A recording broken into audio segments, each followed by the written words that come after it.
Somalia, at least 70 people were killed yesterday in the capital of Mogadishu after a large truck bomb exploded near a government compound. The attack sent burning bodies across an area several blocks wide in one of the few areas thought to be controlled by the country's transitional government.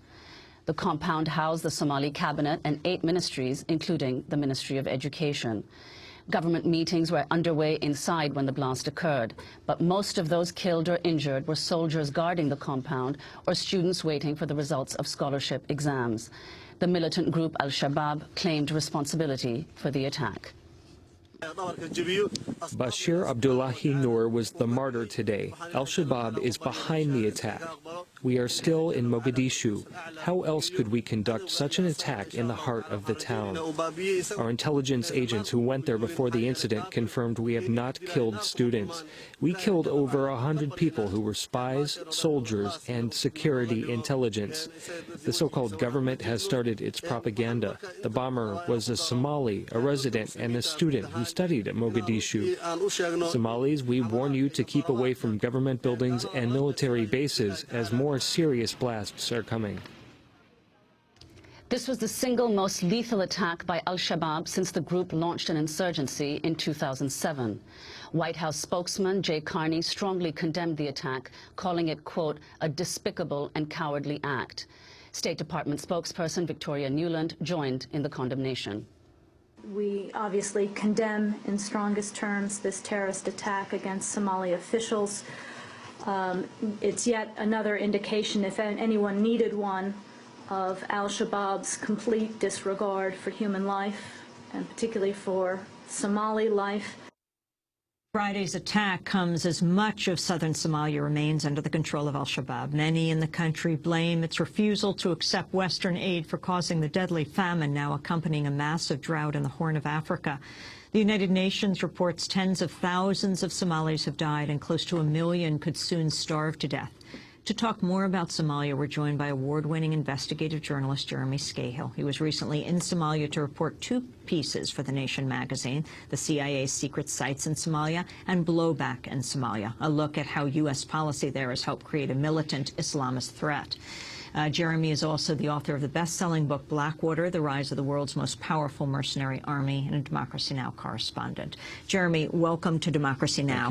Lay out what happened, what we understand to be this latest attack, and how it fits into blowback.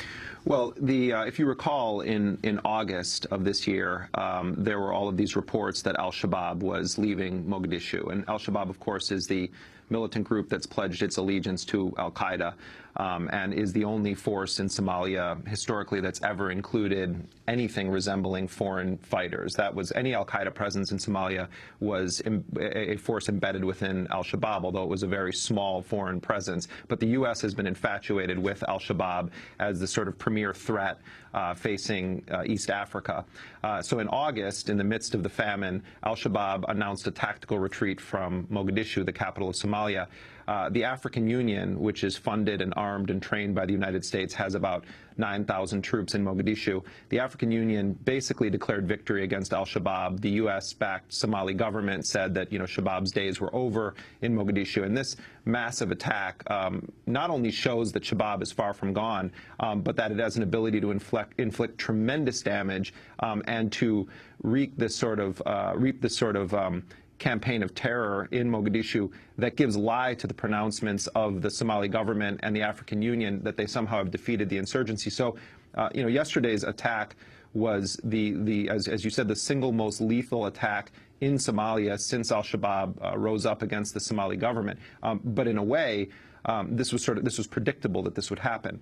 The United States has been waging an asymmetric warfare campaign throughout the Horn of Africa and extending into Yemen, as we saw by the recent assassination of U.S. citizen Anwar al-Awlaki.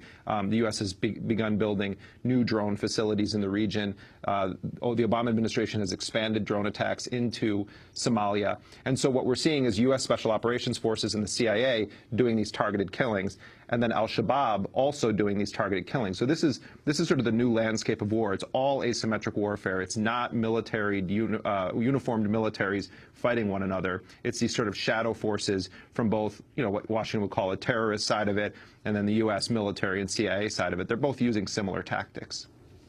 And talk about where blowback fits into this, fits into al-Shabaab and the conflict in Somalia now. Right. I mean, I think before the famine, of this year and the drought and grabbing headlines and Angelina Jolie and all these celebrities talking about it, I think for most Americans, Somalia sort of evoked one image, and that was of Black Hawk Down, the infamous shoot down of a U.S. helicopter in 1993 that ultimately led to the withdrawal of about 20,000 U.S. so-called peacekeepers from Somalia.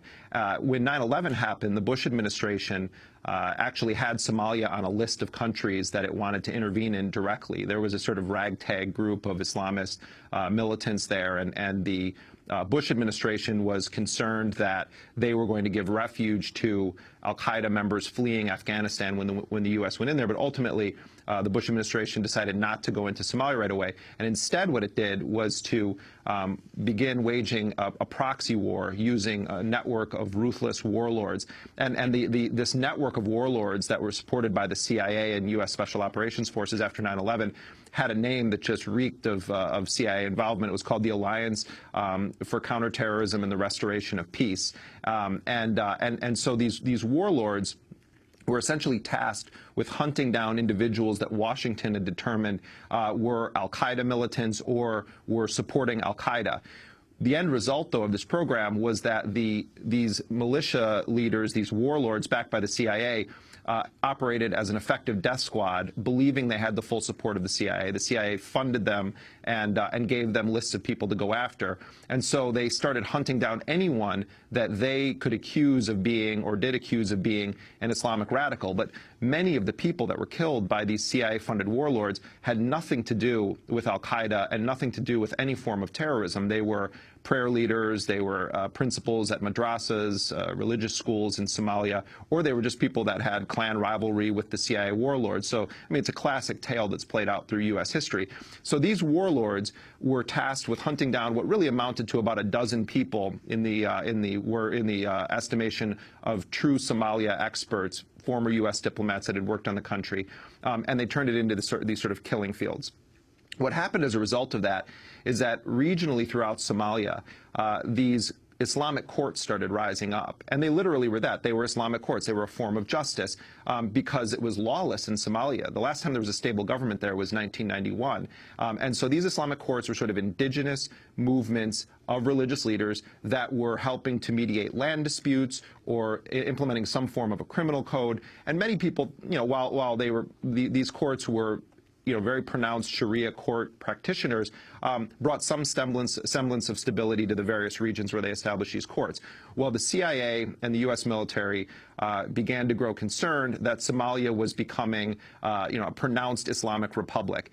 And so the warlords, backed by the CIA, intensified their campaign against these Islamic courts. The courts, in turn, got tremendous support from local business people, from clan leaders and others. People were fed up with the warlords, the CIA-backed warlords. So these little autonomous courts formed an Islamic courts union, and very swiftly, with the support of the vast majority of Somalis across the country, overthrew the CIA warlords and expelled them from Mogadishu, and brought stability to Somalia, to the Somali capital, for the first time since the government of Siad Barre fell in 1991. It was a tremendous achievement.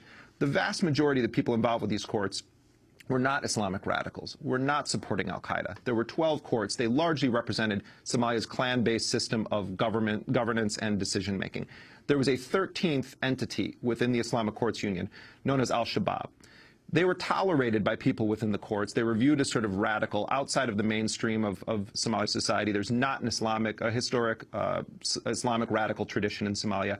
And this small group was the group that Osama bin Laden and others exploited. And they started sending in small groups of foreign al-Qaeda operatives to embed within Shabaab. But Shabaab was kept in check by the other members of these Islamic courts, and they were a ragtag militant group of relative nobodies within Somalia.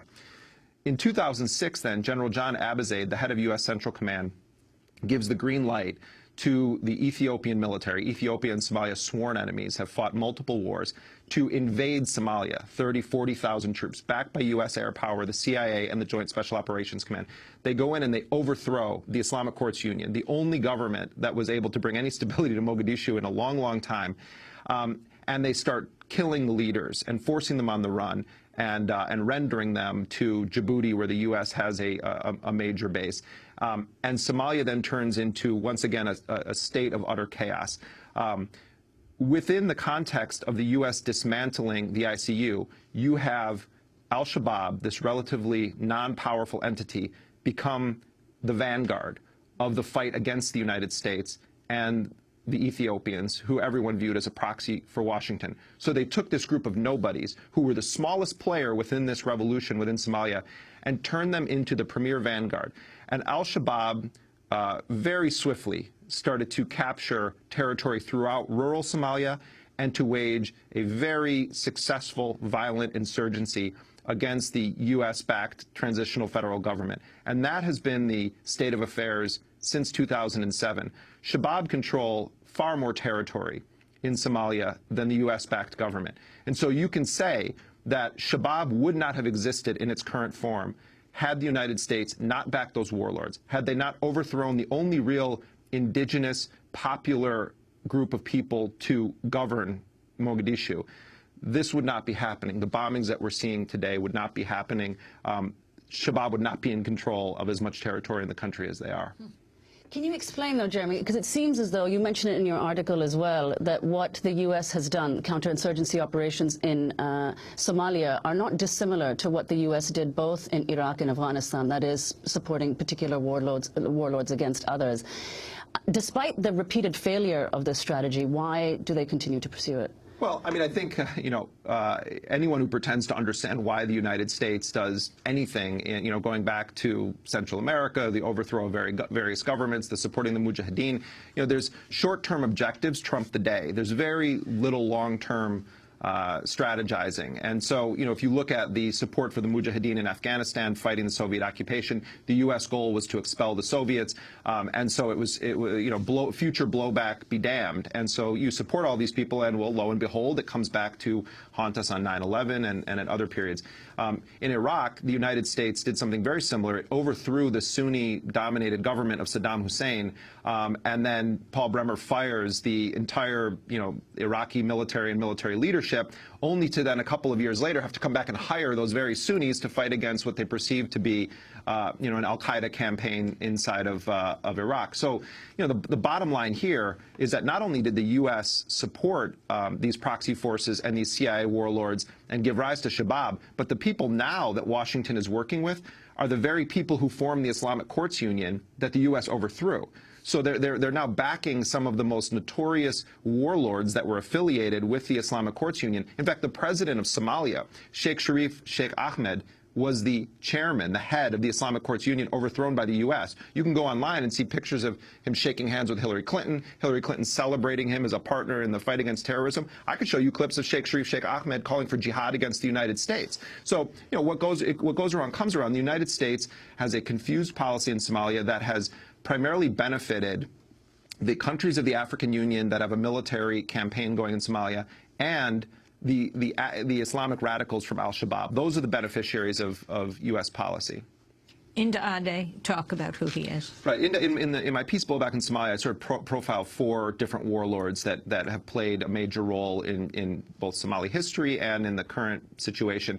Inda Ade was the defense minister of the Islamic Courts Union, and prior to that was basically just a ruthless, run-of-the-mill, thuggish warlord who controlled a number of territories and a port called the Merka port, and was accused of drug running and weapons trafficking, and then he sort of remade himself as an Islamic sheikh as the Islamic courts started to gain popularity.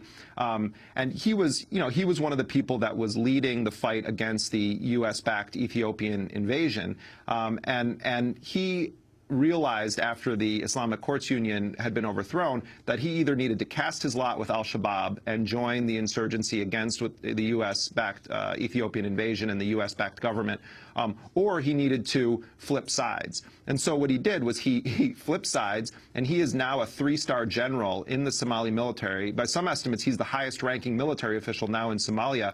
And when I met with him in Mogadishu, Inda Ade told me how he proudly harbored Fazul Abdullah Mohammed, the mastermind of the '98 embassy bombings in Kenya and Tanzania. He said he praised Osama bin Laden as a good religious man. He said that if there was any justice in the world, that George Bush would have been executed like Saddam Hussein. And today he's, basically on the U.S. payroll through its proxies within the African Union. Another warlord that I profiled was a guy named Mohammed Kanyare, who was the main CIA warlord, who they destroyed Somalia in the early to mid 2000s, and he described to me how the CIA met with him in Nairobi, Kenya, in the day after Christmas in 2002, and they created a partnership where the CIA was renting Mohammed Kanyare's private airstrip. He had his own airport outside of Mogadishu, and that CIA and U.S. Special Operations agents would fly in once or twice a week to meet with him. They would show him photos of people that they wanted hunted down, and they began grooming this sort of death squad through Mohammed Kanyare. And when I spoke to people within the Islamic Courts Union at that time, but also businessmen and other civilians, they said that Kanyare's people were literally running around chopping heads off and bringing the heads to the Americans, that they were doing widespread extrajudicial executions, and that they effectively created the grounds for the Islamic Courts Union to rise up. And Kanyare, who was this longtime CIA warlord, was complaining to me when first of all, he thought I was a CIA agent. He refused to believe that I wasn't a CIA. I was like, yeah, all you need to do is Google democracy now to find out CIA. But anyway, so I go and I'm meeting with him, and so he thinks I'm in the CIA, and he's complaining that we've cut him off, we meaning me and the rest of the agency people, that we've cut him off, and we're now working with these Islamic radicals. So even the old CIA warlords are really upset about what the U.S. is doing. But we're going to see it. I think the Shabab is hardly dead. You could say that in some ways it's stronger than ever. Well, I want to thank you very much, Jeremy Scahill, for being with us. Jeremy Scahill, award-winning investigative journalist, writes for The Nation magazine, author of the best-selling book Blackwater, The Rise of the World's Most Powerful Mercenary Army. His latest piece in The Nation is called Blowback in Somalia, and we'll link to it at democracynow.org.